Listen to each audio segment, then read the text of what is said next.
তখন তারা কিন্তু কষ্টে থাকে। তো আমরা সেটার জন্য আগে যে 40 কেজি মাসে বরাদ্দ ছিল সেটাকে আমরা 50 কেজি করার জন্য 50 কেজি যেন ওদেরকে দেয় সেটা আমাদের তাদেরকে হবে।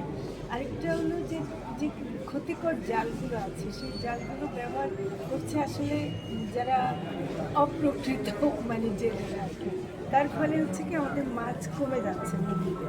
তো সেটা আমরা বন্ধ করতে চাচ্ছি।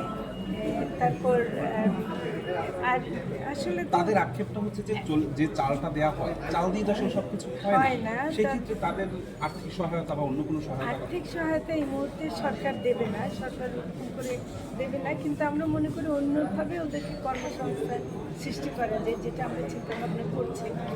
সরাসরি আর্থিক সহায়তার পরিকল্পনা এখন নাই, আমাদের শুধু চালের পরিমাণ বাড়ানোর পরিকল্পনাটা আছে।